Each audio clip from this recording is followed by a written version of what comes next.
it's they're not any smarter than us. They're not any better than, yeah, they do better on the stock market for reasons that we could get into. But, anytime I tell people all the time, I'm like,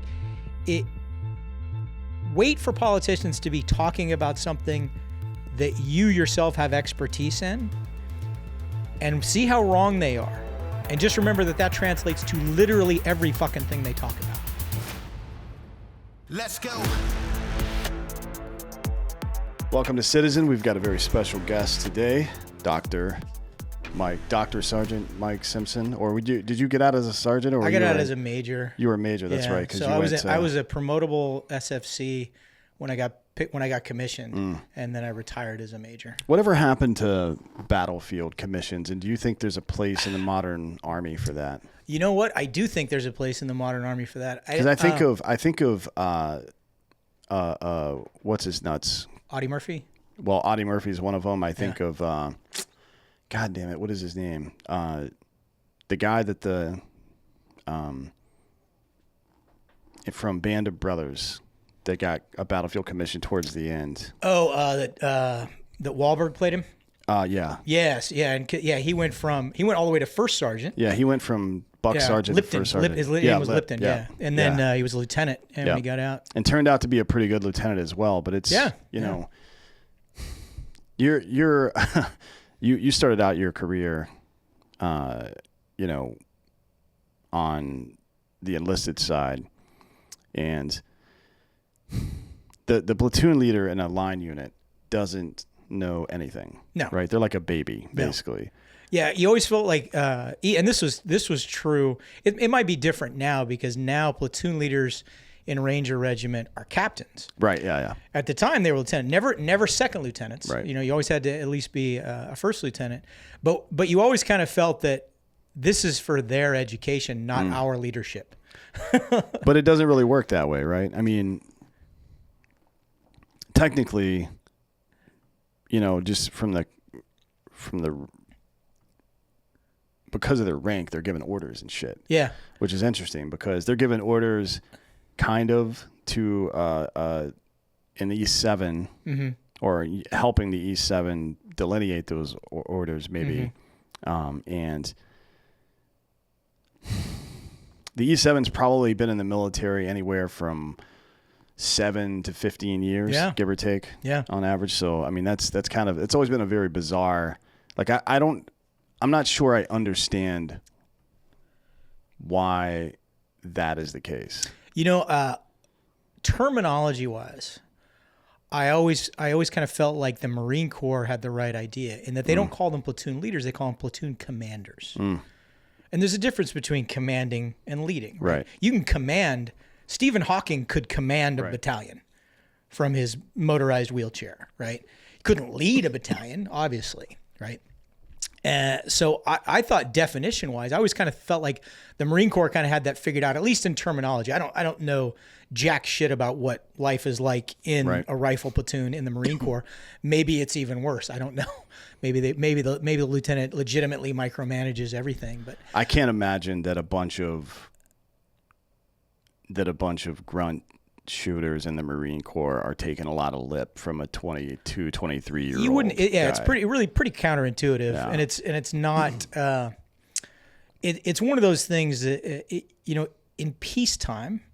This is something I remember having this conversation in ANOC. Somebody actually looked it up. That during the Civil War, the officer to enlisted ratio, there were 17 enlisted for every one commissioned officer during the Civil War. Keep in mind, this was a time when the average officer had made it all the way through secondary school and likely gone to university, right? So we're talking about 16 years of education. And your average guy standing in the firing line had no formal education. Maybe he knew his letters. Right? And maybe 3 weeks of training on how to load a musket. Right. And stand in formation. Right. And the preference always was, of course, but back then that was a common skill, right? That was a skill you pretty much. We had to hunt, right? Yeah. Like everybody had to hunt. So that part of it was okay. But being disciplined and staying in formation. Close order drill. Stuff. These were all things that you had to learn. Yeah. But at the time, I went to ANOC in 97. For those that don't know, that was the Advanced Non-Commissioned Officers course. Has a different name now. It's ALC now. Yeah, ALC. Or no, advanced, it's SLC. Is it SLC? Senior Leaders course. Yeah, you right. have Advanced Jesus Leaders Christ. course, Senior Leaders course. At that time in 1997, it was 3 enlisted for every 1 officer, when the average difference in education was like 1.8 years. Yeah. I mean, I remember in my 82nd platoon, the first one that I was in, I think there were 4 people with some postgraduate work, myself included, at that point. Yeah. Enlisted dudes, not officers. So it's definitely the gap in education was different. And I think you saw who, like, you could immediately tell who the good officers were going to be based on, because multiple people have said this on this show up to this point, but if you want to be a good leader, you need to learn how to follow first, right? Yeah, totally. So we're going to talk about some of that today. We're going to talk about a lot of stuff, actually, but we're definitely going to talk about leadership because it always seems to pop up in these conversations. Yeah. This show, we did American Party, Dakota and I, for a while, and it was good. We talked about a lot of good stuff, had some good guests, and broke some pretty big information. We did a lot of cool stuff, but I felt like we were just kind of like one more voice in the crowd pointing out how terrible everything was. Right. And what benefit are you really, what are you accomplishing by doing that? I feel like it was, like, the show I thought was good and the intentions were good, but I still felt like it was kind of a net negative because we were just kind of piling on. So I wanted to do something different. I wanted to take the people who are listening to this stuff, and it's most people now that people are either tuned out completely or they're on the side of, I'm going to point out everything that's wrong. Right. Right. I wanted to take those people and give them the motivation and intellectual tools to use to make themselves better, because I think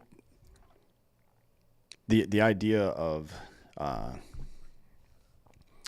for and by the people, it's of and for. Those are the parts we tend to focus on, but by the people, right? Mm-hmm. That means you have to do your part. Yeah. And if you're not, then all of this is going to fail. Like, I think we're getting the product at the government level that we should expect to get based on the effort we put for it. Yeah. I think that's an excellent way to put it. You know, there was I don't know if this is true, and I've tried to find video. I remember hearing as a kid that Lyndon Johnson, when he announced that he was not going to run for re-election, and I've gone back and looked at his speech, and the phrase that I heard specifically is not in there, so maybe he said it in private. I heard he made a statement and basically said, you know, I haven't been a very good president, but you haven't been a very good country either. I mean, that's almost like Nixon saying you're not going to have Richard Nixon to kick around anymore, right? Yeah. Although he was committing crime, so that's a bit different. Yeah. It's like, you know, hey, you guys have been a bunch of fucking assholes, setting shit on fire, fighting amongst yourselves. Like, you know, so don't, you know, exactly. You got what you asked for. But, you know, we talked about leadership. Here's something that I've always said, and I don't know what your take on it is. I've always said to people, and I've written blogs and I've done podcast episodes on this, stop referring to politicians as leaders. I think of politicians no differently than I think of the county comptroller or the treasurer at the PTA. Right. Okay? They're people that we put in a position to do a very specific job. There's no one in government that I would follow to take the hill, or, you know, I consider leadership to be a completely separate thing. I think they're bureaucrats, they're managers. They're basically supposed to be taking care of the shit that we don't want to worry about to keep the lights on. Right. They're our employees, you know, and George H.W. Bush Sr. famously used to, you know, refer to the American people as his bosses, right? Yeah. And so many politicians have forgotten that. And I think Joe Biden being a classic example, I don't work for you. No, motherfucker, you do. Yeah, you definitely do. Yeah, you work for every single one of us, and you need to get that straight. And no, we're not going to, and this applies to both parties. We're not going to blindly follow you. We're not going to blindly listen to you. We elected you to do a job. And I think we've gotten, we could get down a whole rabbit hole about term limits and everything else. But I'm sure you've seen it. I have not seen it in its entirety. I'll admit that the HBO series that they did on second president. John Adams. Yeah. John Adams. Yep. Yeah, that's a good series. And he finishes his time as president, and he's walking behind a mule pushing his plow. Yeah, he said a month later. What did he say? I traded diplomacy for manure or something like that. Not diplomacy. I can't remember the phrase he used, but yeah, it was basically I traded working in Washington for going back to my farm, which is what I wanted to do anyways. Yeah, and that's the concept that we've elevated the president. We like to point across the ocean and laugh at the Brits for having royalty, but we've basically done that. We've done that with our politicians. We've done that with the elite class. If you're talking about Hollywood, we've elevated this kind of this royal class that we think deserves to be followed. That we think somehow, we should. If they say to get a cold saltwater colonic, that somehow we should fucking listen to that. And it's they're not any smarter than us. They're not any better than they do better on the stock market for reasons that we could get into. But anytime I tell people all the time, I'm like, wait for politicians to be talking about something that you yourself have expertise in, and see how wrong they are, and just remember that translates to literally every fucking thing they talk about. So, if you listen to them, if you know economics inside and out, and you listen to politicians, you're like, everything they fucking say is wrong. Yeah. Yeah. Oh, but I agree with them on everything they're saying about guns. Guess what, Sparky? Yeah. They're just as wrong on guns as they were on economics, probably more so. Yeah, that's one of the things that whenever I have political conversations these days, or when I witness two people or two sides, as it were, in a disagreement or debate maybe about their individual politics, like, you guys are a lot closer on this issue than you really believe you are. Yeah. If you strip away all of the talking points and take the name off of the quotes, and then take the name off of the bill and just examine what's inside of it, most people tend to agree on most things. Yeah.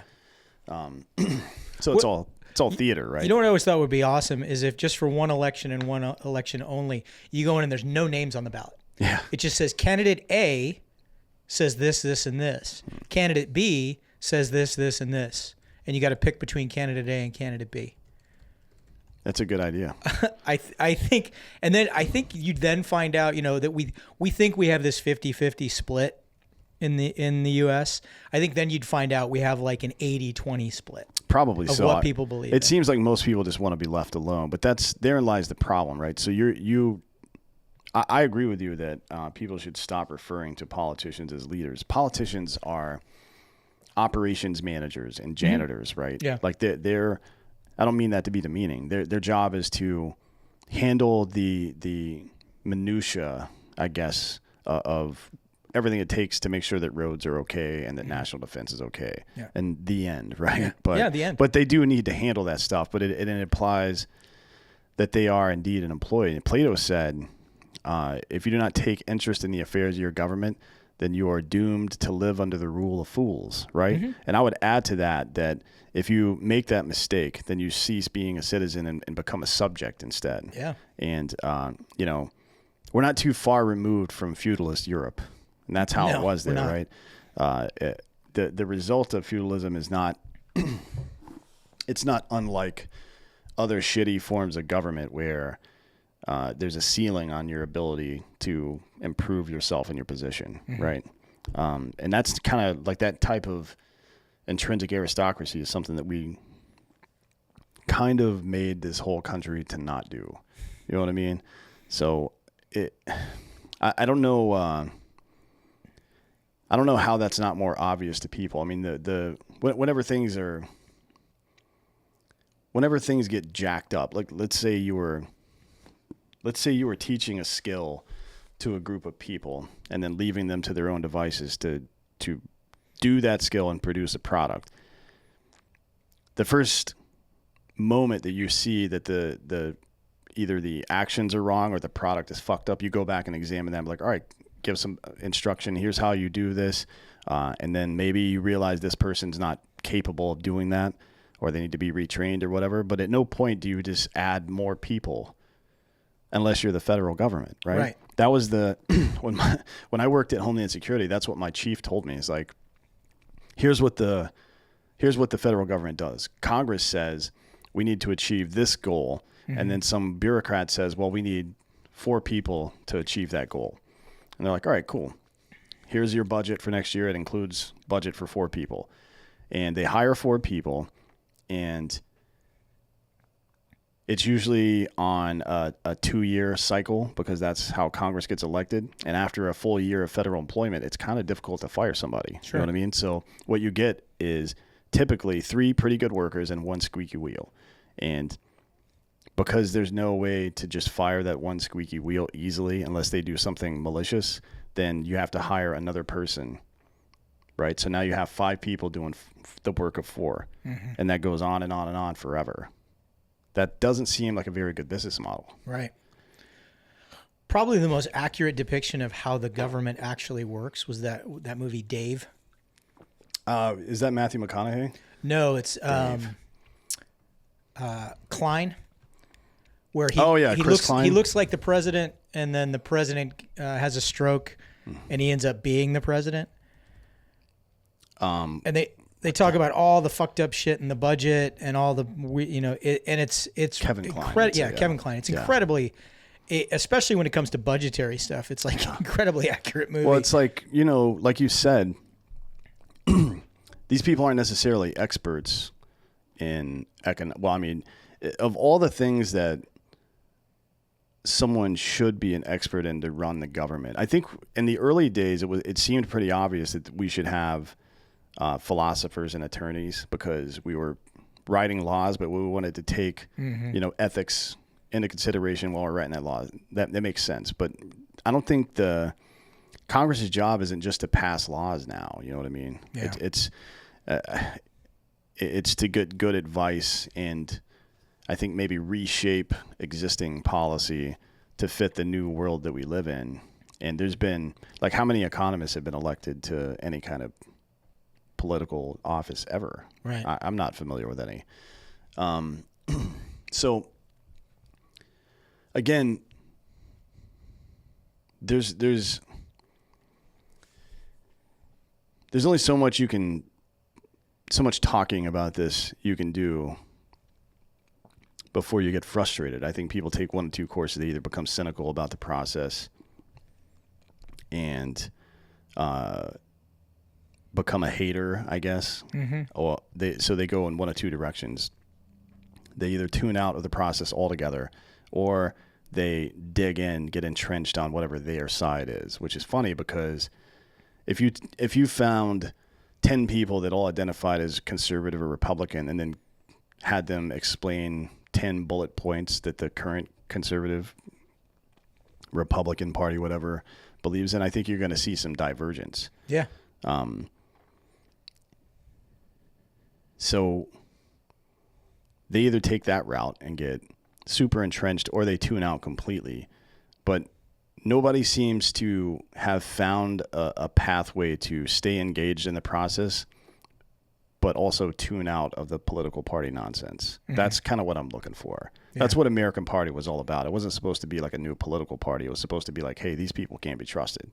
So what are we going to do now? Yeah. And if that was the question, I think the idea of this show is the answer. It's what can you do as a citizen to be the best possible citizen you can be, right? To be the good roots that our country needs to be a flourishing plant, if that were the metaphor you were using. And then how can you extend that to other people, be a leader in your community and things like that.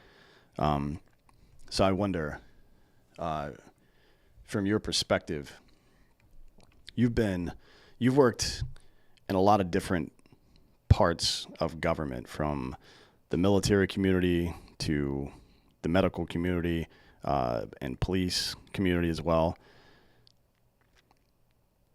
What do you see that's common between all of those that are like pretty ubiquitous pitfalls that we're all kind of getting into here? The first thing that comes to mind is, and you already touched on it, and that you hire 4 people and one of them sucks, you can't fire them, so you got to hire a 5th.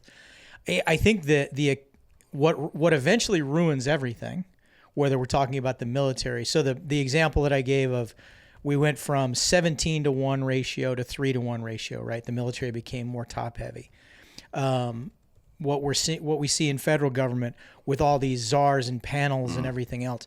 It's when I was in 7th group, we were heavily involved in counter drug, and somebody quoted this to me, and they actually had the data that there were at the time there were 25 different government agencies actively involved in counter drug operations. 25. It gets worse. They were overseen by 117 governing bodies. Like different commissions? Yeah, different commissions and whatever. And, it's joint things, not just the guy who runs the DEA, but the drug task force at the FBI and the regional whatever at the NSA and the, such and such at the CIA. And then all these government, Congress has one, the Senate has one, states have their own. So I think what it all boils down to is tooth to tail ratio, right? Is every organization over time, and you see this in hospitals, and people wonder why does medical care cost what it costs in the U.S. The only thing that has grown, it's not doctors' salaries, okay? It's although there's YouTube videos out there blaming doctors' salaries, it's what we pay to fucking admin. Right. The admin at a hospital, there's an entire wing of every hospital that's just these doors. That's people, there's an entire office dedicated that all they do is worry about compliance and billing as it specifically pertains to the Affordable Care Act. Every hospital has that. You've got people that all they work on is Medicaid reimbursement. You got people that all they're working on is Joint Commission. You got an office, for equality, equity, inclusion, blah, blah, blah, whatever.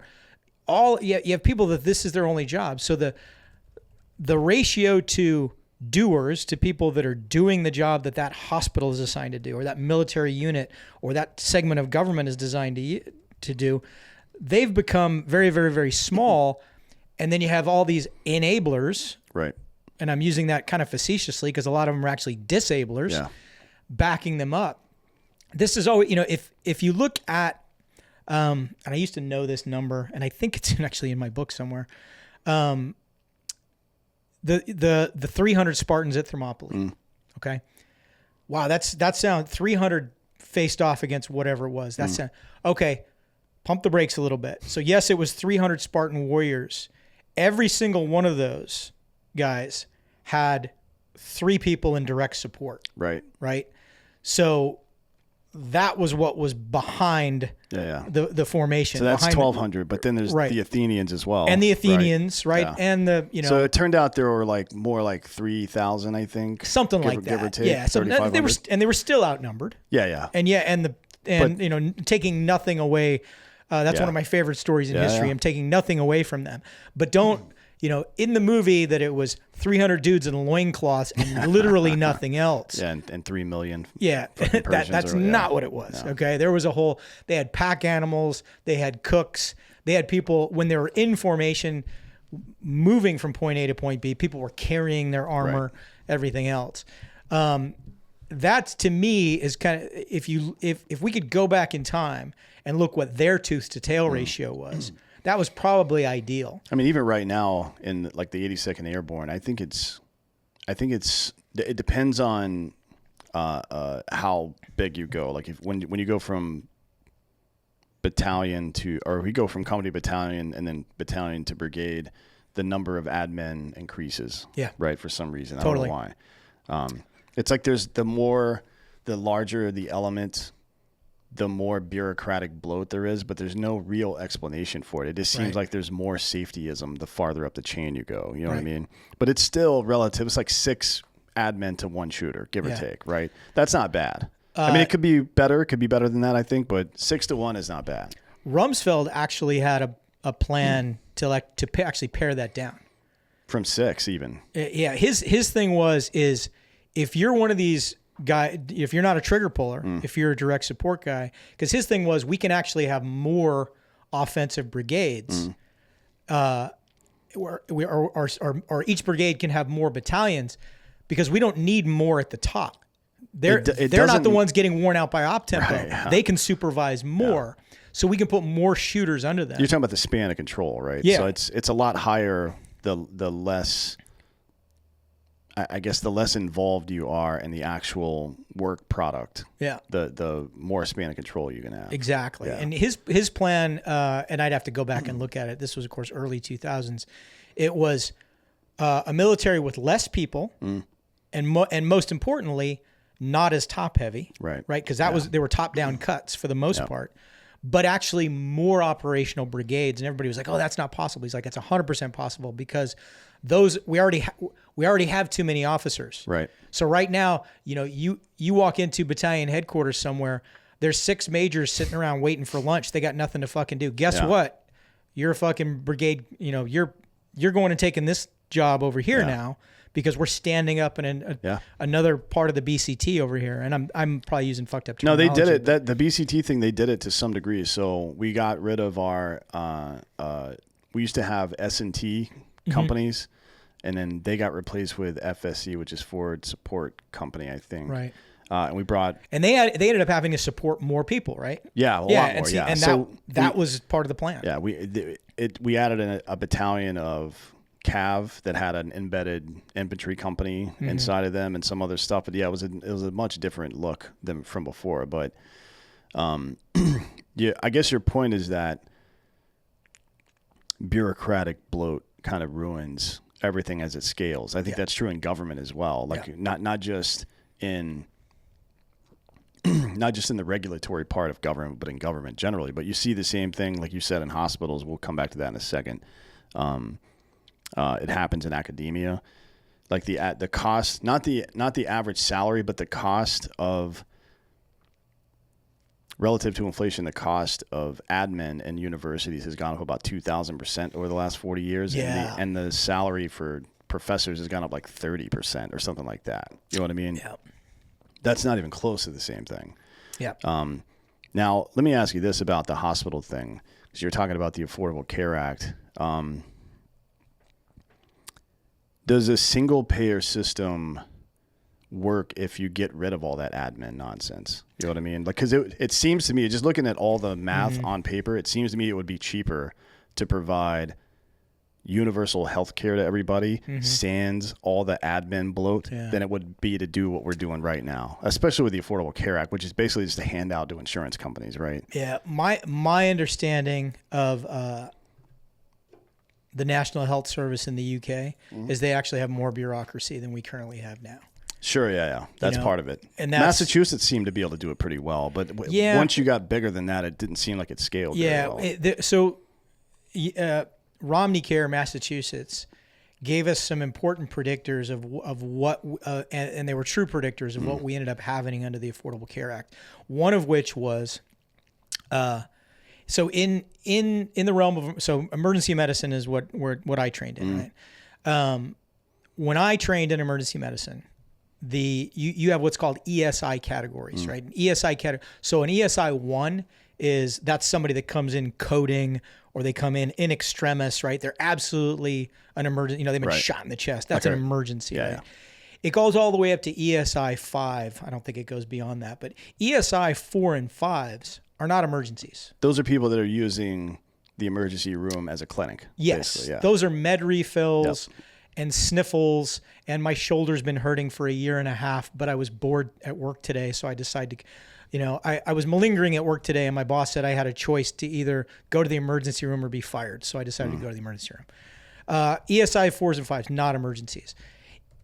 Pre-Affordable Care Act, you go to emergency rooms throughout the country, and the average rate of ESI 4 and 5s was around 12%. Now, each or total for 4 and 5? Total. You combine them. Okay. All right. So that means 88% of the patients in your emergency room are emergencies. 12% not emergencies. Not too bad. Yeah. Right? What we knew from the Affordable Care Act is in Mass that shot up to 26%. Predictively, post ACA, exact same thing happened, and it hovers between like 25 and 28%, but it's always around that number, right? Because now I'm not as worried about the bills, right? Yeah. Right. You got to, and this is going to sound awful, but a lot of people out there that aren't going out and getting their insurance or aren't taking the time to go, they're not real go-getters. Yeah. So even when you say, hey, look, you now basically have insurance courtesy of the United States government, so you can get online and look up a PCP. Well, that requires forethought and work and all this other stuff, which is I didn't have to begin with, which is kind of why I didn't have insurance to begin with. So I'll just wait until something happens and I feel like I got an earache or the sniffles or pink eye, and I'll go to the emergency room with my ESI 4 or 5 type thing.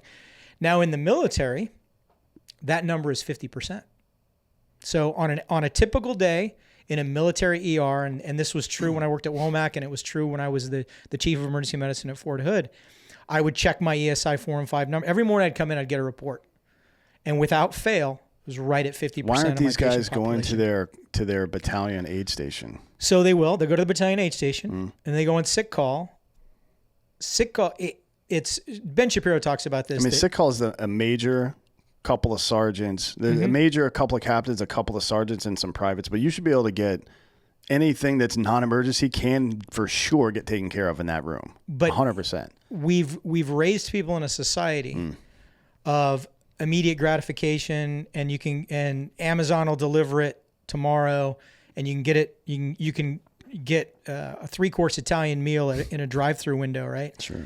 So, Joe Snuffy goes on sick call and and sick call has a triage process. Right. They can only see so many people. They're already at 8 people for the day, 8 patients for the day, or whatever their number is, right? And they say, well, what's wrong with you? And he's like, oh, I think I got shin splints. All right. Day after tomorrow, you're going to come back. Yeah. Now, part of this is a leadership problem, because they should write on there, all right, his appointment's in 2 days. He should go back to a leader, and a leader with some balls should go, all right, hey, you know what? Since you're waiting to get checked out for this, me as a leader and a team leader and a squad leader has the ability to do this. Sure, yeah. Right? I'm gonna basically profile you for the next couple of days. I'm not gonna expect you to do that ruck march or that PT. Well, there's other stuff you can do, right? Like you can send somebody to the gym, like, hey, you're gonna go pool PT. Yeah. You're gonna do pool PT for the next couple of days, and then you're gonna get checked out. Well, that's not what happens. They go back, and the squad leader goes, well, I'm afraid to make this decision because I've been conditioned by this toxic chain of command.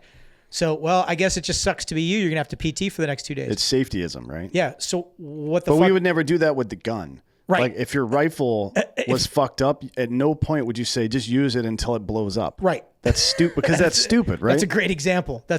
We would never say this lot of MREs has probably been contaminated or is expired, but we're just going to eat it anyway because it's what we have, right? So this kid ends up coming to the emergency room at 3:00 in the afternoon for a non-emergency. Now he's got actual stress fractures in his shins. Right. Right. Which is if it progresses. Yeah. Right. So you also end up with people that are frustrated at the clinic, and they get walk-ins. A lot of these clinics tried to do like walk-ins and shit like this, and it's like, we had a walk-in at 4:00 in the afternoon. I don't have time to see this guy. Well, if you talk to him, it's obviously not an emergency. Yeah. He can come back tomorrow. I mean, shin splints are definitely not an emergency. Yeah. But it is something that needs to be, especially if you're a shooter. Definitely needs to be addressed. If you're a guy that's carrying weight around and you need to be able to run somewhere, then get in a gunfight, then run the fuck out of there, you need your shins to work properly. Yeah. For sure. I had, this is something I ran into. I never saw it at Hood, but I saw it at Bragg quite a bit, is Sunday night, the emergency room would fill up. I'd be like, why are you in here? My first sergeant says we're not allowed to go on sick call Monday mornings. Really? So I ended up having a first sergeant drive to the ER to explain that policy to me. And then I discharged his soldier to his care and said, he's going on sick call tomorrow. That kind of seems like first sergeant should go to battalion and be like, hey, I want the S3 Air to be down at sick call tomorrow. And if a guy's, you could tell if a guy's bullshitting or not. Yeah. If he's just hungover, tell him to get his ass back to the company right now. But if he's like limping around and shit, okay, cool. You know what I mean? It's just a leadership problem, right? Yeah, but it's a leadership problem that is reactionary to a real problem. Yeah. Because Monday mornings, notoriously, and this isn't just true for military ERs, this is ERs nationwide, Mondays are the worst day of the week to work. Because Mondays, everybody sits on shit all weekend because, well... That's my time. Yeah, we had movie tickets, or we were going to the lake or whatever. Now I'm going to go on Monday and I'm going to get this looked out and looked at. And if I had a dime for every time somebody said to me, you know, what brings you in today on a Monday? Well, last Friday or last Thursday, and usually if that's how their story starts, you're already gone. Yeah. I'm already getting you out of my ER, right? But if I had a dime for every time I heard somebody say that, I wouldn't have to work anymore. Yeah. And it's human nature, right? You don't want to go on your time. You know, what's the saying is the smart man takes a shit on company time. He doesn't wait till his break, right? Hey, you know, I get that. Yeah. And you know, Mondays, ER abuse is worse on Mondays than any other day of the week. So I understand how a first sergeant, you know, what the fuck, 25% of my formation every Monday morning is missing because they're all on sick call. I'm going to do something about this. All right. I get that, Top. This wasn't the right thing to do. Yeah. What you need to do is you need to have your aid station properly triaging that shit and taking care of it. I always tell people this, like, if you see the execution of a plan like that, whether it's corporal punishment from the leadership or whether it's protests or bitching about something, you do yourself and your community a disservice by ignoring it entirely, right? Because there is some truth to what's happening there. There's some problem to be fixed, and just because the person attempting to fix it is doing it in even if it's a malicious way, that's just a bad actor trying to take advantage of a situation. You know what I mean? Like, for example, the BLM organization stealing money from everybody. There is still a big problem in these communities.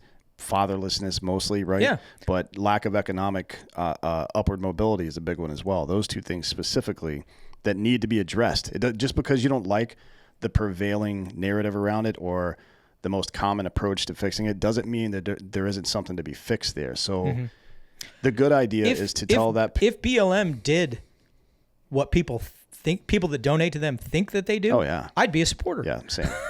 Yep. Again, it doesn't do anybody to get entrenched into your position, and because the efforts being made towards fixing that problem, again, even if it's malicious, are wrong, malicious, whatever it is, that doesn't mean that the problem doesn't exist.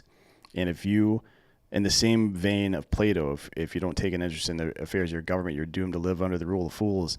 In the same way, if you don't get out there and help fix those problems, then bad actors are going to come fix those problems. And then for 40 years, you know, the entire black community, 93% of it is going to vote for people that you hate.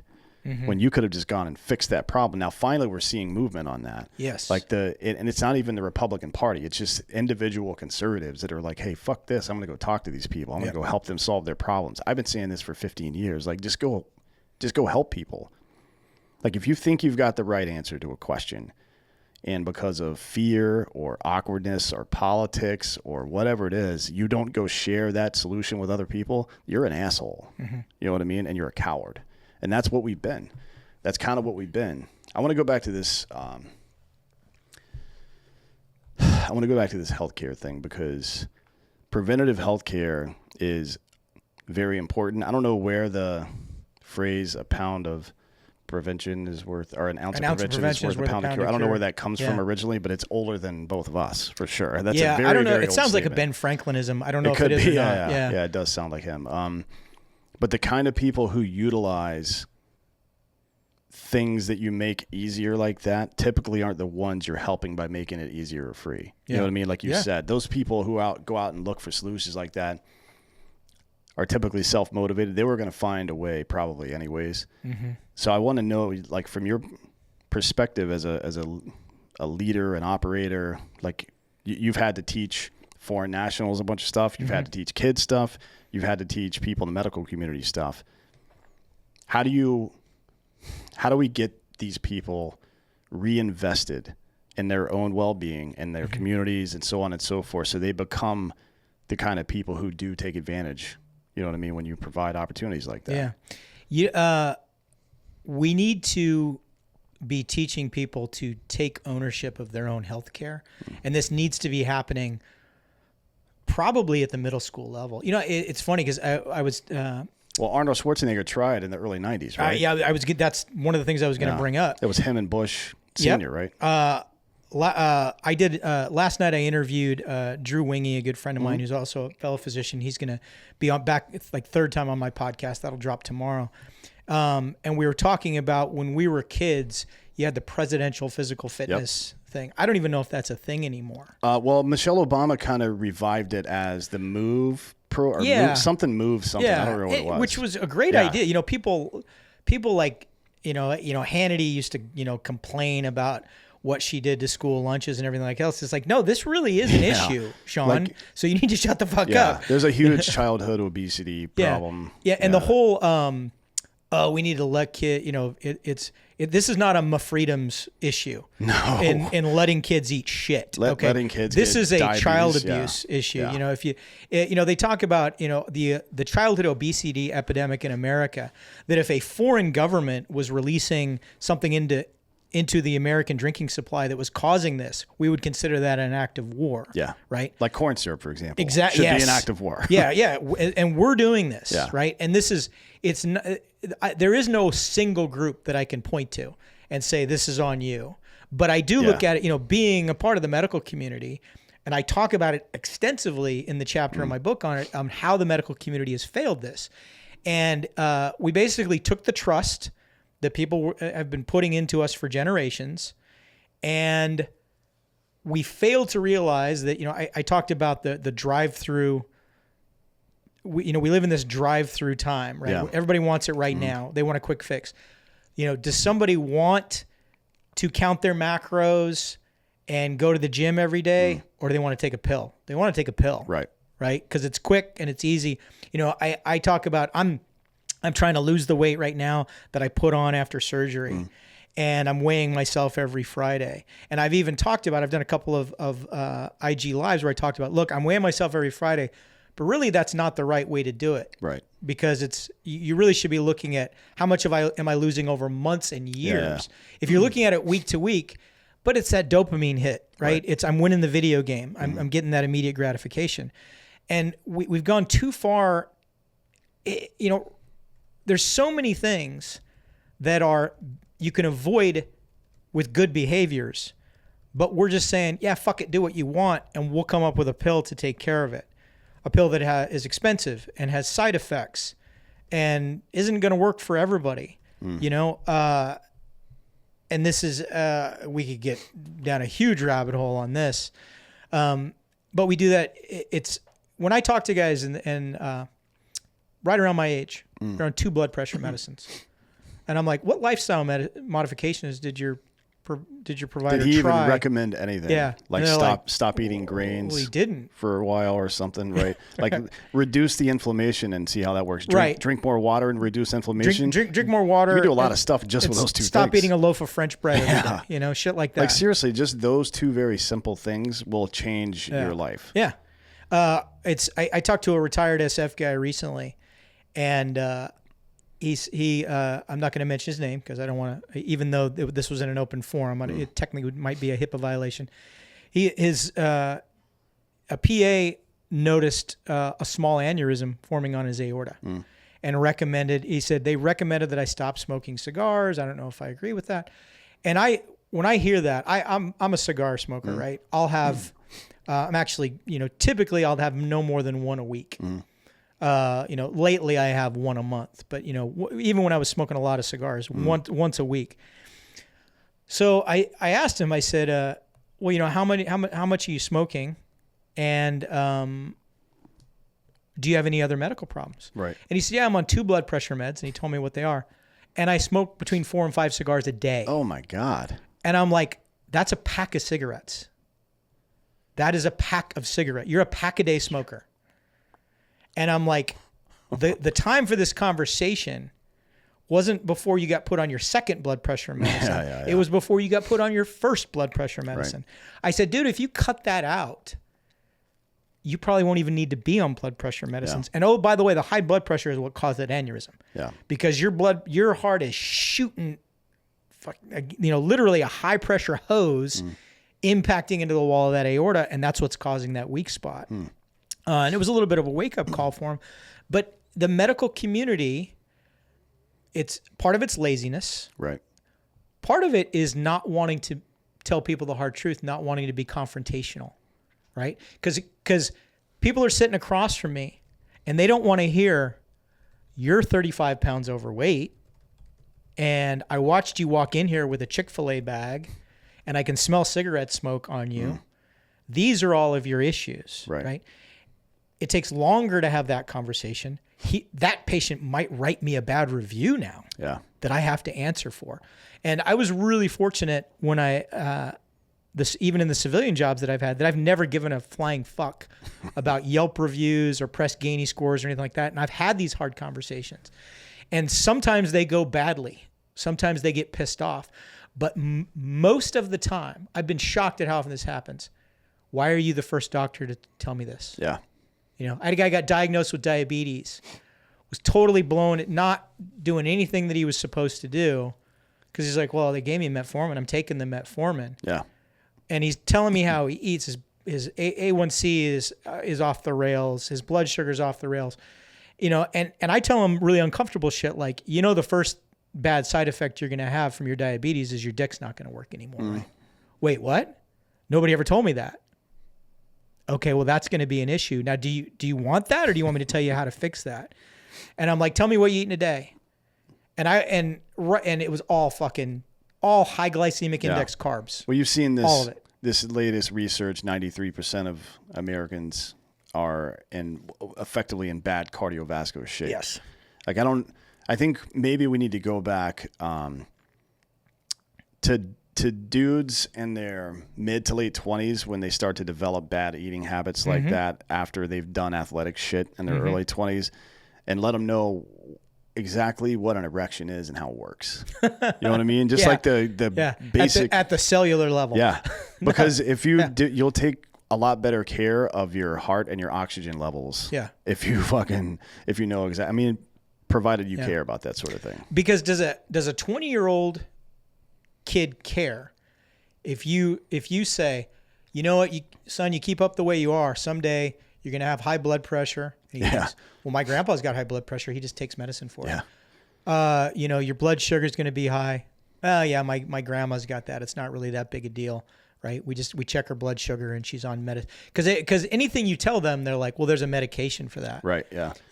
And that's, again, Drew and I talked about this last night because I asked him for his take. And what guys between the age of 20 and 30 should be doing is maximum fucking weightlifting, strength training. Like build as much mass early on. Exactly. As you can, build as much muscle mass as you can before age 30, because that is protective later on. And I'm not saying you got to get to Arnold size, because there's a certain point you don't want to be that big. Yeah. Because what I tell people is, if I got 2 semi trucks, they're identical semi trucks. I load a ton of lard in the back of the other one and a ton of feathers. The engine doesn't know what it's carrying. Right. It only knows it weighs a ton. Right. So that's same, it's there's a certain point when being that big is a strain on your system. Yeah. So I'm not saying you want to be Arnold size, but you want a lot of muscle mass, because you're going to atrophy as you're going to get older, and it's going to get harder to put on. Yeah. And that's all going to be health protective. It's going to stabilize your joints. It's going to be way better for your testosterone health, which means how your dick works, how your brain works, your sleep patterns, your brain, everything. Like sleep and psychologically how your brain works. When when there's a hormone imbalance, that's not great for your head. So I think we need to, what you're saying from the leadership point of view is that we need to do something better and quicker in people's lives to realign the way they think about effort and results. Yeah. You know what I mean? Like, not just the timeline even, but the duration. So the idea of going on a diet instead of having a diet. Right. You know what I mean? Yeah. Like it seems maybe a banal distinction between those two, but starving yourself for a while or taking some pill that burns fat, whatever the fuck that means. Or exclusionary diets, which are the fad thing. Now I'm going to go on carnivore for a while. Yeah. You know. Like that is an unreasonable expectation. What will make you healthier is long-term solutions. You know what I mean? Yeah. Like just doing the right thing most of the time, not even all the time. Like we all drink, we'll have a cigar or something from time to time. We'll all eat a whole pizza from time to time because we're fucking. I'll eat a whole Firo's pizza on cauliflower crust.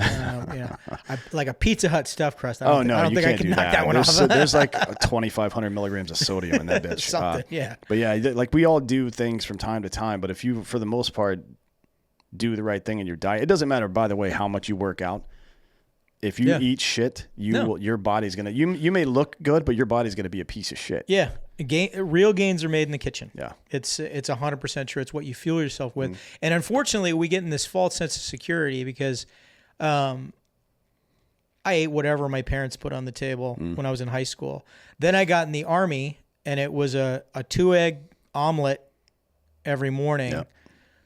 Love me some shit on a shingle, right? Or some biscuits and gravy. Chipped beef and gravy, right? It's like, I mean, I would literally, so as a Ranger private, you get back from a fucking 12-mile road march, you get cleaned up, you go to the chow hall, 2-egg omelet, hash browns, French toast, orange juice, right? Yeah. So basically sugar, two glasses of sugar. Don't get me wrong, I love the taste of orange juice and I love the vitamin C, but basically juices are basically you're drinking sugar.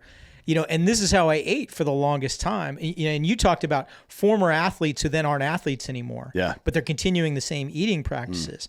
And you have to look, in your younger years, you're using a credit card and you don't know you're using a credit card. Yeah. Like you're lucky. You're staying out all night and still showing up for PT. We did the drink all night and show up for the battalion 5-miler, right? We all did that. My first one was it was required in Ranger Battalion. Your first battalion 5-miler, your squad took you out to get you drunk because that was like a rite of passage. Yeah.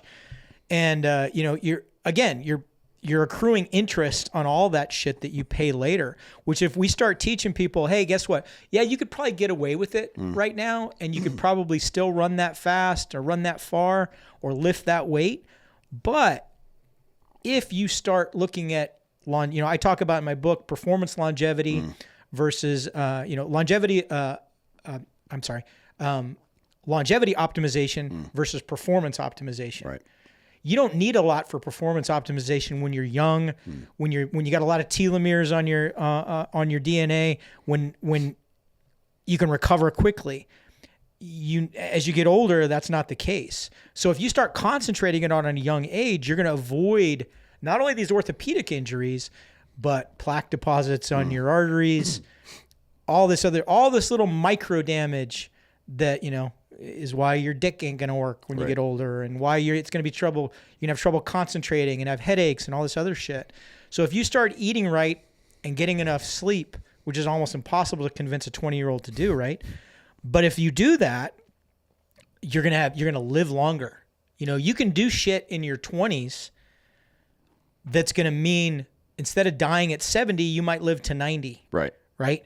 You're setting yourself up for success now. It's the most important part of planting a garden is when you till up that soil and you lay down that initial, layer of fertilizer and everything else. It's you can do it right and everything gets growing and then you don't even have to mess with it. Or you can be out there in shitty soil every day, running the hose over it and putting tree spikes in next to it. It's your choice. Yeah. So, and there's never a bad time to start, by the way. Like people hear these conversations and think, well, I'm 40 now. What the fuck am I going to do now? Start. Yeah. Start now. Yeah.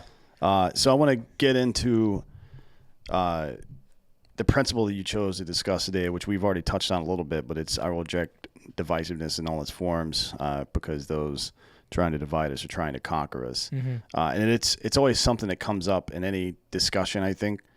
And I don't want to pigeonhole you to just medical stuff, but it seems like the medical part of it, I believe, is just a symptom of the same disease that we have here in America, which is that I don't know if it's merely profit motive on things, but we've obfuscated the truth to make money a lot in this country from the top down. Oh yeah, you know what I mean? It doesn't make a lot of sense. Like we mentioned, we call it cherry picking, right? Yeah. We cherry pick our facts. Yeah, we mentioned corn syrup earlier. Before corn syrup was used in human food, it was used to fatten pigs for slaughter. Right. That was its only use, as a matter of fact. Yeah. And then we just added it to our diets, and you know, the people who were producing it got a bunch of doctors to come say, "Oh yeah, this is great." Right. And now I maybe it's always been like this with human beings. I don't know. Maybe it's always been like, because some of the discoveries of like Aristotle and Galileo worked out well after they were dead. You know what I mean? But for them personally, it wasn't a great thing because they got exiled or executed, people like that a lot. What do you think it is about that? Is that just power and control? And how do we fight against that? Yeah, you know, I mean, back then it was pretty hard to educate yourself on these issues. Now it's not as hard. I mean, you have to sift through more bullshit. But it isn't. Yeah. Exactly, sifting through the bullshit. So the problem with the internet is, there's a lot of wrong information on the internet, and the what was did you see the documentary Social Dilemma? Yeah. So that is, algorithms will drive you into this echo chamber. They'll drive you into this confirmation bias where you just keep seeing more shit that you agree with. It's almost like the sorting hat from Harry Potter. It's very much like the sorting hat. Here's the group you belong in. Right. And you're sitting there going, not Slytherin, right? Yeah. So okay. Then, you know, I was going to put you in Slytherin, but since you don't want to go to Slytherin, I'll show you this video that totally confirms what you already believe, right? And that's basically what it's doing. It's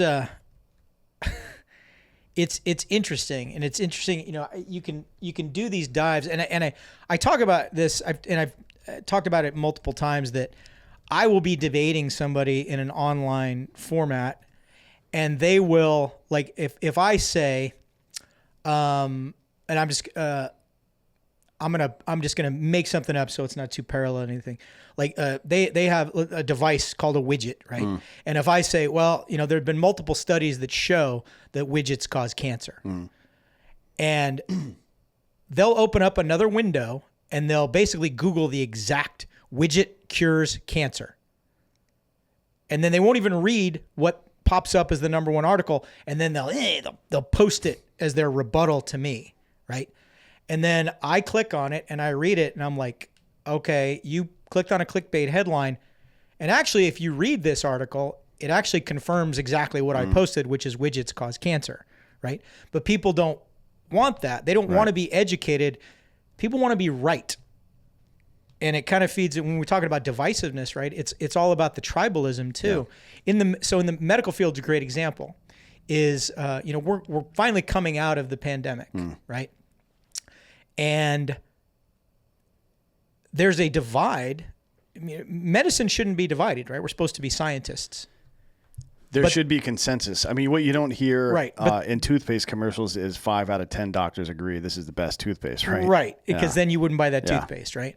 So there's a split in medicine right now. So if I say to one of my colleagues who leans to the left, well, you know, you have to admit that there's no good data on boosters and that there's no good data on giving the vaccine to kids under 12. You have to admit that. No, and they freak out, right? And you know, I got 2 shots. You had to, but and what I probably could have avoided it because I was working locums. I probably could have bullshit my way through it. No, I legitimately, with the information that I had in front of me from looking at the Moderna trials, And knowing that I'm at not at increased risk because of my age, although technically I am, but because I interact with patients, I was increased risk of exposure. I made the educated choice to get the vaccine, as did my wife and as did both of my sons, right? And I'm glad I did. I contracted COVID when I was in Ukraine. I got over it. You know, I had a real shitty 2 days. Other than that, it was fine, right? Same colleagues on the left, I say, well, you know, you have to admit, you know, the mask data is just not there because they're not wearing the right kind, you know, unless we put a gun to everybody's head and made them properly fit an N95, these cloth masks aren't going to work. The paper masks aren't, disposable masks aren't, none of these masks are going to work. The difference, the Sweden versus Germany data kind of proved that no, mask, double mask, triple mask, all this shit. I go to one of my colleagues on the right, and I'm like, well, I had a lot of hopes for hydroxychloroquine and ivermectin, but the studies show that there's no. It's like, I call them where I live on Sanity Island. I'm here in the middle, and it's like, I'm looking at the objective data, like the mass data, you know, the data shows that Sweden didn't do any worse than Germany and nobody masked. Right. And that, the Henry Ford study on hydroxychloroquine is absolute shit. And the study out of Brazil, there's two. The reputable study out of Brazil shows it doesn't work. Same with, you know, here's an ivermectin study. Oh, they had no control group and people were going off and getting secondary medications and they're claiming those as wins. Right. Again, you know, I'm here on Sanity Island going, both of you fuckers just need to shut up and stop being partisan so we can start putting out the proper information. Because guess what? I don't blame anybody who's not in the medical field from saying, I'm never going to trust the medical field again. Yeah, after what fucking went on for the last few years, I don't fucking blame you. You know, because we looked like squabbling fucking children. Right. And you and I have talked about this. We had, if you look at the titular heads at both ends of the political spectrum with MD or PhD after their name, they're fucking narcissists. They are the flip side of the same fucking coin. Yeah. And they want to be the expert. They want to go on shows. They want their face out there. They want book deals. They want all this other shit. And it's all self-serving crap. And the biggest thing too is you got to be able to admit when you're wrong about something. Sure, yeah. Well, and I think that's so we're talking about divisiveness and how the average person can handle that. That's a pretty good indicator. If somebody appears to be obsessed with being right instead of getting to the right answer, then that's a red flag. And I think you should pretty much discard anything that person tells you. Yeah. You know, they may have something useful to add to the conversation, but let them do that in their community, and you as a public ignore them, because when you're doing a preprint or a study like that, the audience isn't the general public. The audience is your peers. Correct. Because they're experts in that field, and they're going to say, okay, this makes sense, this doesn't, this is a good solution, this isn't. But I think we've done irreparable damage to the medical community, not just its reputation, but in this preprint nonsense, where before any kind of peer review, these studies are just being thrown up on the internet now, right? Yeah. That whenever a physician or a research physician refers to a preprint, I'm like, okay, cool, man. That's nothing. You're talking about string theory right now. Like it's interesting, but there's no test for it. Exactly. So you've done nothing yet, in my opinion. And it comes back to teaching people how to absorb and process information. Use the Socratic method, right? Yeah. Like it's a shame that we're having to reteach people a bunch of shit we figured out 2,000 years ago, isn't it? Right. But that's the thing. And that's why I want to do this show, because it's empowering people at the lowest possible level to make good decisions, because there is a critical mass of good decisions made that prevent bad leadership from showing up in the first place. Yeah. Right. And that's, I've had people with no scientific background. And I brought up the Henry Ford study. People kept throwing the Henry Ford study in my face. And it's like, I felt like I need to just type a Word document so I can cut and paste the same rebuttal every fucking time on why this is a shit study, why there's huge confounding variables, right. and this is not worth. Like it's got to be double blind. It's got to be the problem with the Henry Ford study, for those that don't know, is basically everybody that got better got steroids. What kind of steroids?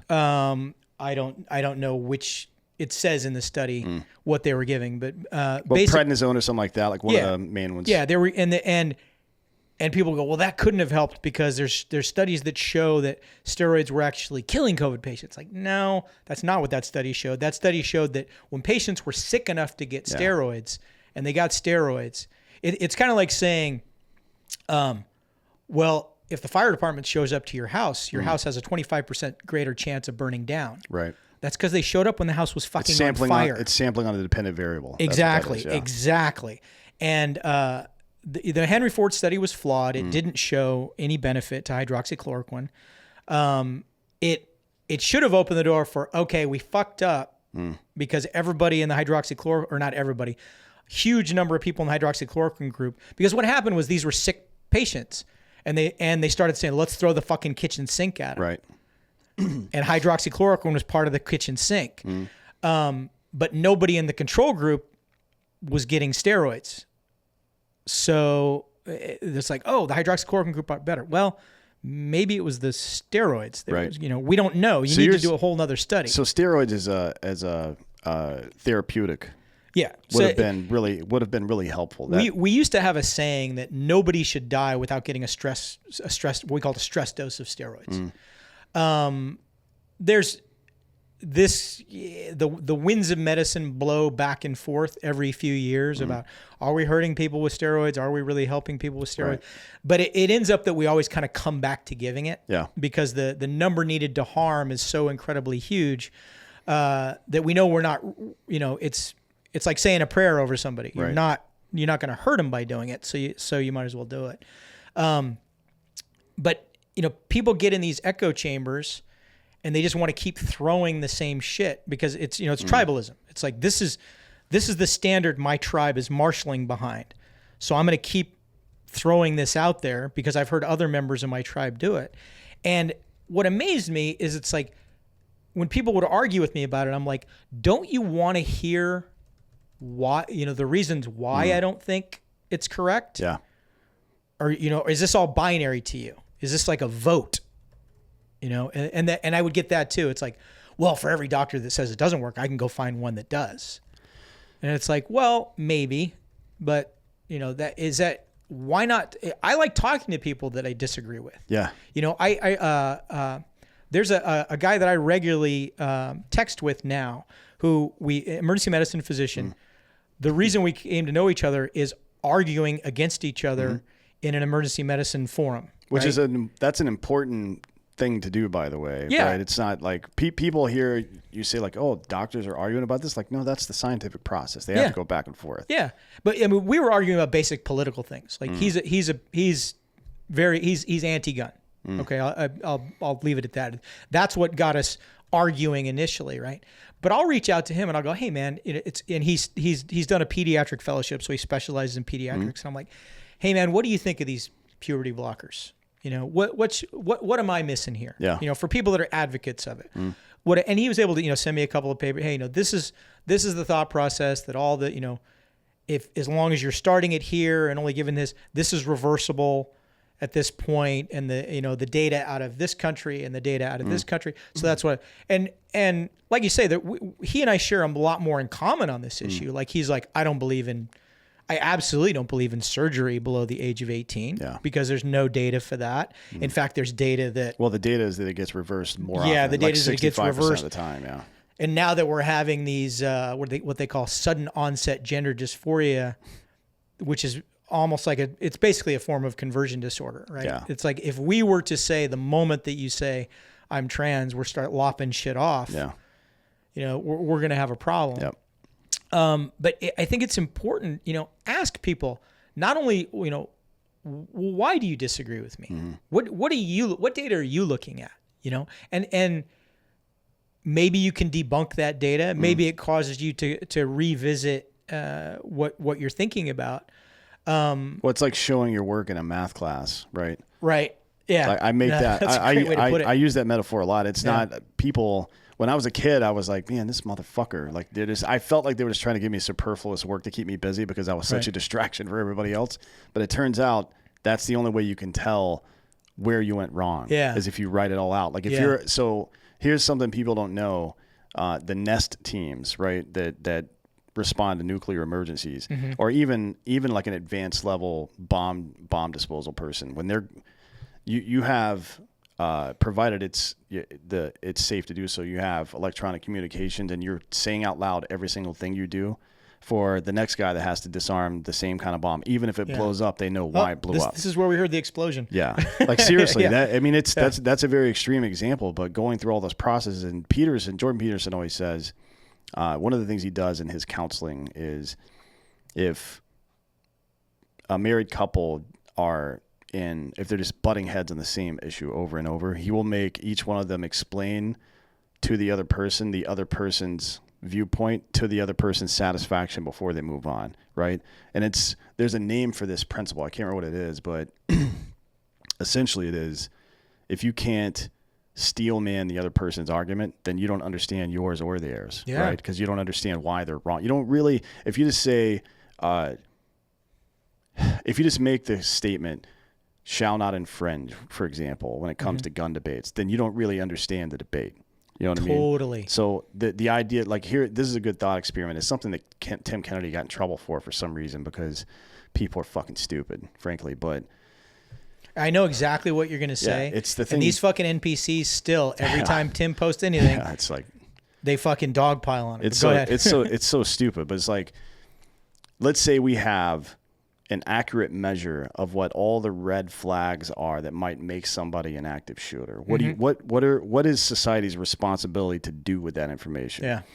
So you go through the paces of that conversation, and what I arrive at is that giving the government any sort of power over people like that is completely off the table, right? But you have to go through the paces of that argument to explain to somebody who might be in the middle on that issue or undecided exactly why it's untenable to give the government authority to do certain things. You know what I mean? That's why the Second Amendment exists in the first place. But just saying shall not infringe over and over and over again at the top of your lungs, you sound like one of those people at the protests that are just screaming in people's faces like, well, tell me why you don't like Trump. Right. Like, oh, cool. Exactly. You definitely convinced me. They're with your doing argument. exactly what they accuse others of doing. So is your point here to find the right answer and share it with other people so we can make the best possible community that we can, or is your point to be right? Because if it's the latter, I'm not really interested in talking to you about it. You know what I mean? It's funny that you said that because I'm currently married to the Denise Simpson, the greatest woman on earth. I had some battle scars, some relationship scars to get there, right? And I had a pretty bad marriage previously, which is where my sons came from.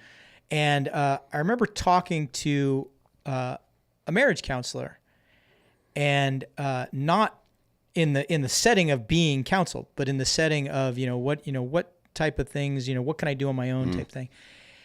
And he said, part of the problem is a lot of people don't want to be happy. They want to be right. Yeah. They'd rather be right than happy. It's like they get the dopamine hit they get from winning, and we see that on the macro scale. It's like, I want Trump to come back and run again because I want to own the libs. Yeah. It's like, well, is that really what's best? Is he the best candidate? Is that what's really best for the country?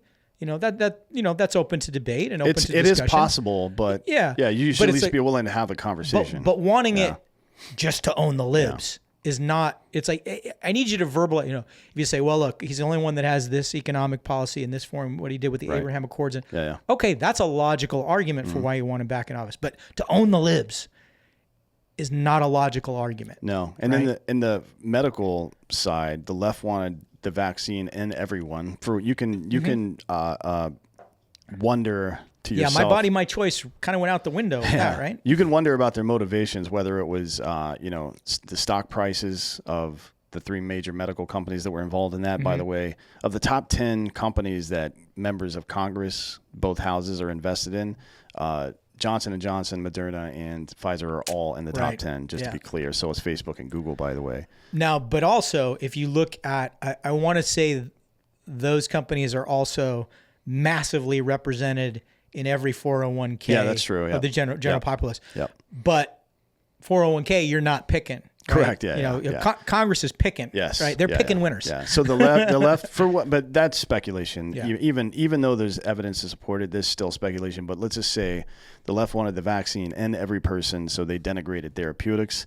The right didn't want the vaccine, so they championed therapeutics even when they weren't necessarily effective. Yes. Now it's one thing if there are information silos or confirmation bias on one side or the other, but when it's both sides at the same time, now you've obfuscated all of reality. Yeah.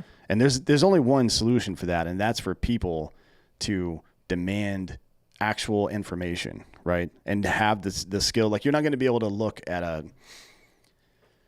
the average person is not going to be able to look at a clinical trial. Yeah. And determine, like, look at crosstabs and all this other stuff and see what exactly is going on inside of that clinical trial. Right. But the one thing they can do is the same, and this will be effective for all of these things, whether it's education or the economy or foreign policy, is to get involved in your government first in the lowest form of government, which is your own family, right?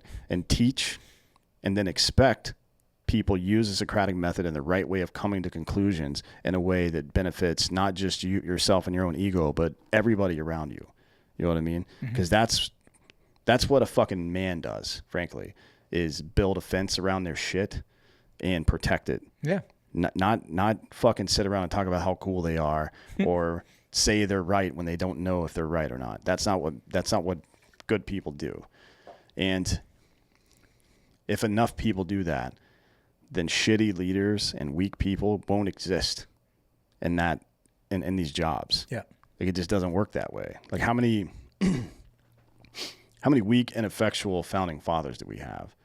I would say, ego-wise, John Adams his ego got out of control, and then Alexander Hamilton was a giant piece of shit. Like, he tried to start fights between General Washington and the fucking Congress and his troops. Like, he tried. It was like.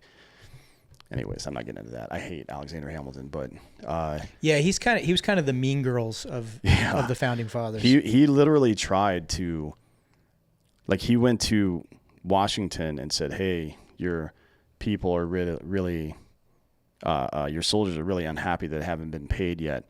There's a good chance they're going to go, like, march on Congress." And then he wrote he was talking to the generals in charge of the troops and be like, "Hey, you know what? You should maybe tell Congress you're thinking about marching on them." Like, he was playing both sides. Yeah. This is a guy that people actually respect still for some reason. Yeah. Anyways. Well, it's because of a stupid fucking musical that's so loosely based on fucking history. But yeah, this idea that we're on opposite sides, I think, has got to change. Yeah. And that's why I like the reject divisiveness things, because it's not that you shouldn't be divided from people who are unethical or immoral. That we should all be against those people. Yeah. But we shouldn't, that's kind of the point. When you decide, we're always going to be tribalistic to some degree. But now, as a conscious human being in 2022 with a lot of information in front of you and a lot of human experience to draw from, you can decide who your tribe is. Right. You know what I mean? And people do that on a regular basis now. There's a lot of people who don't really interact with their actual genetic family much, but they have a large family of people that they consider to be family. That's a thing that you can do, and you can do that in politics as well, politics and daily life, by saying, I don't care what you look like or who you call God or who you love or whether you're on this side or that group or whatever, as long as you're kind of in tune with these basic human principles, then you and I are good. We'll figure out the rest. We're not going to argue with each other for their amusement. Yeah. To be distracted so they can steal all of our shit. Yeah. You know what I mean? You know, all of society is in a curve, right? And most of us are here in the middle, right? Yeah. You know, Sanity Island, as I like to call it, being right here in the middle. What we should be doing is circling the wagons, getting back to back and fighting these dipshits on the fringes together. But we're not. We're facing in and arguing with each other, right?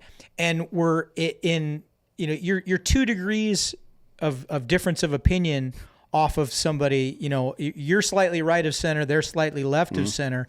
98% of shit you agree on, but you're doing this because when you look at them, you see all the commie bastards behind them on the fringe, and when they look at you, they see all the fascist fuckers on the fringe this way, right? Yeah.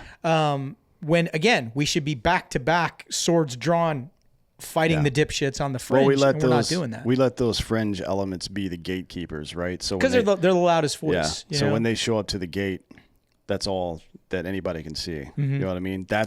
It's what I'd say this in this show. It's actually in the intro paragraph to the book I'm writing right now. It is true to say that governments have failed us. It's true to say that institutions have failed us, but only because we've allowed that to happen. Yeah. Like this is our failure. Yeah. And which is, you know, it sounds negative, but in reality, it's very, very positive because we're the ones that can solve it. We created this problem. We can solve it if we have the will and temerity to do so. Right. Yeah. But it's going to require that. Yeah.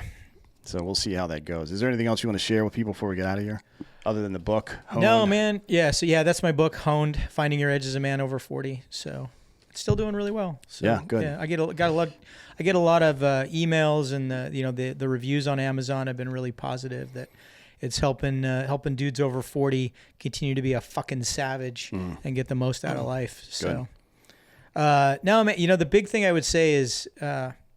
Try to avoid the divisiveness, man. Look for the commonality. Have conversations with people that don't have civil conversations with people that don't agree with you, and because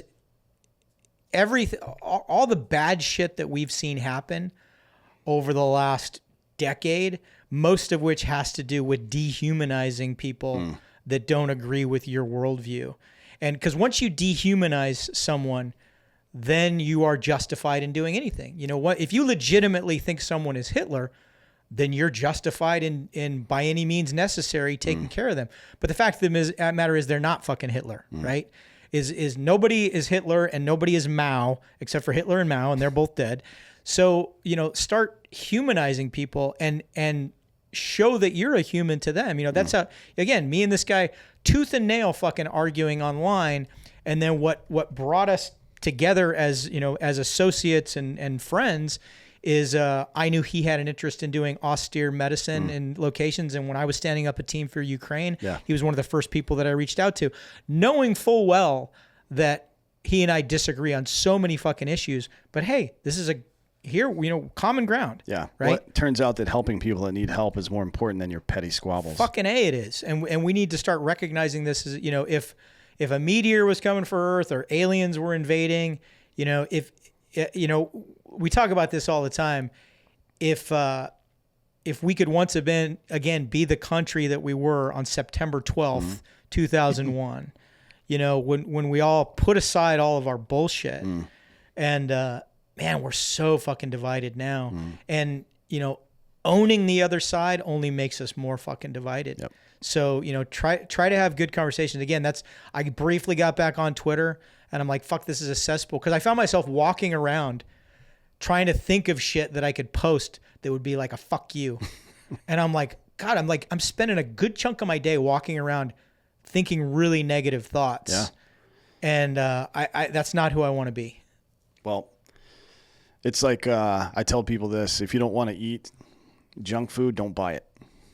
Pretty easy. Like if you're waking up at midnight to eat junk food and it's there, you're gonna eat it. And if it's not, if you didn't, like it's the same aphorism: sweat and training prevents blood in combat. You know what I mean? Yeah. And it's the same thing. A little bit of preparation is super helpful. I appreciate you coming today. Yeah, thanks for having me. Yes, really sir. Appreciate it. Been a very good conversation. Appreciate you all for listening. This has been Citizen.